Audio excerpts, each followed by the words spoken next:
Konservatizm degan nima? Konservatizm konuliqni yaqilg'uchi iqim. Konservatizm uqumining lug'at ma'nosi qo'g'dash yoki bir narsani shu peti saqlab qolish deganlik bo'ldi. Konservatizmning turkchadagi ma'nosi bo'lsa muhofizkorlik bo'lib, muhofizkorlik arabchadagi hifiz kalimasidan turlangan. Bu kalima saqlash, qo'g'dash, asli tutish degandek ma'nolarni bildiradi. Konservatizm ijtimoiy o'zgarishning jamiyatning asosli dinamiklarini ta'virtib qo'ydiganligini ansirab, ijtimoiy o'zgarishlarga qarshi chiqadigan, ijtimoiy va kultur qadriyatlarining qo'g'dab qilishini yoqlaydigan o'ngchil siyosiy ideologiya bo'lib hisoblanadi. Konservativ ideyasining tunji vakillari 18-asrdagi ma'rifatchilik ideyalarini ijtimoiy qadriyatlarga ig'ir ziyon elib kelish bilan tanqidlaydi. Konservativchilar yana ham Fransiya inqilobi hamda sanoat inqilobiga qarshi chiqqan edi. Konservativchilar bu dunyoning yo'nalishini o'zgartgan bu ikki büyük inqilobdan keyin barliqqa kelgan ijtimoiy o'zgarishlarning ta'sirligiga qarshi an'ana va muqimlikni qo'llash lozimligini tashabbus qilgan. Konservativlar yana ma'rifatchilik harakati natijasida maydonga kelgan gumanizm va rasional falsafaga qarshi chiqqan edi. Chunki ularning qarshicha ma'rifatchilik harakati ko'kka ko'targan aql yagona muqaddas narsa sifatida qabul qilinib, tarix, an'ana va metafizikalik normalar chetga qilgan. Konservativlarning qarishicha axloq va adolat hukmlariga faqatla inson aqli bilan erishib bo'lmaydi. Axloq va dini tarixiy munosabatdan uzilib, ularning kontrolligining ta'siridan qutulgan aql inson ruhini va reallikni tushuna olmaydi. Konservativlarning qarishicha jamiyatni tashkil qilgan qadriyatlar va muassasalar insonning kam taraflarini to'liqlash va insonning mavjudligiga ma'no yuklash nuqtasidan muhim ahamiyatga ega.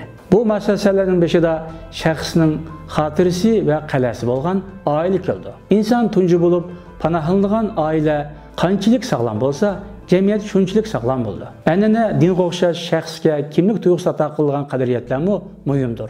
Konservativchilar jamiyatga oilaga o'xshash qaraydi. Siyosiy ideologiya bo'lgan konservativlik bo'lsa, Fransiya siyosiy materiallarda keng umumlashgan. Napoleonning siyosatlarining mag'lubiyat bilan oxirlash natijasida inqilobdan ilgari siyosiy tushuncha va qadriyatlarni qaytadan barpo qilib chiqish uchun Fransiya mutafakkirlari konservativlarcha o'ylashga yuzlangan edi. Konservativlar Fransiya inqilobining oshqun va mustabid ideyalariga qarshi Fransiya jamiyatining asosli qadriyatlarining bexatarligini qo'llashga tirishgan. Bu nuqtani olib aytganda konservativlarning aqlning o'ziga emas, kontrolsiz bo'lishiga qarshi ekanligini ta'kidlash kerak. Bundaqda bu aqlni kim kontrol qildi? Konservativlarning qarashicha aql, din, an'ana, tarixiy tajriba va qiyosga o'xshash asosli kontrol omillarining ta'siri ostida texmo sog'lom ishlaydi. Kontrolsiz aql jamiyatni qalaymaganchilikqa elib kirib, jamiyatning ulini tavritadi. Konservatizmning nimaga qarshi ekanligi aniq bo'lsa-mu, nimani yoqlaydiganligi noma'lum. Jamiyatni tez suratda o'zgartiradigan abstrakt tushunchalarga qarshi chiqadi, lekin ijtimoiy o'zgarishga to'liq qarshi chiqmaydi. Navada din, an'ana va tarixiy kontekstdan jamiyat yo'linib elinmasa, ijtimoiy o'zgarishni rad qilmaydi. Bu nuqtani olib aytganda konservativchilarning pragmatik, ya'ni amaliy pozitsiyada ekanligini ko'rib olg'ili bo'ldi.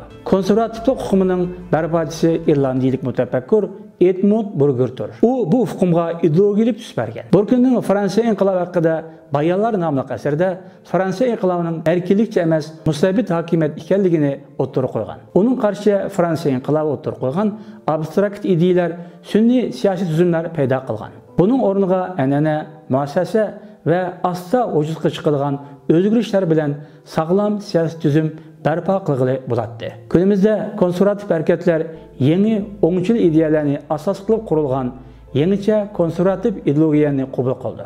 Yangicha konservativ ideologiyalar nurg'un davlatda hokimiyat beshak kelmoqda. Bu ideologiyaning asosiy alayiligi tuanligicha. Yangicha konservativ iqimiga tava yoshlar harakati muxolif kultur va jinsiy erkinlik harakatlarini jamiyatning an'anasiga ziyon berish bilan tanqid qildi. Bu harakat axloqiy va ish masalalarida kuchlik an'anaviy xohishlarga ega. Bola o'ldirishning kelajak avlodlar nuqtasidan salbiy ta'sir paydo qilganini yoqlab, buningga qarshi chiqdi. Qisqasi, konservativchilar siyosatni cheklik faoliyat doirasi bo'lgan soha deb qaraydi. Ularning qarashicha siyosatning maqsadi yep-yangi jamiyat barpo qilish bo'lmasi kerak. Siyosat jamiyatdagi masalalarni hal qilish nuqtasidan muhimdir. Lekin ideologik siyosat bo'lsa bo'lmaydi. Bu jihatni olib aytganda konservativchilar inqilobni yaxshi ko'rmaydi, lekin islohot yoki islohot fikrlariga ijobiy qaraydi. tuyuqsiz va radikal o'zgarishlarga qarshi chiqadi, lekin tadrijiy barliq kelgan o'zgarishlarni yoqlaydi.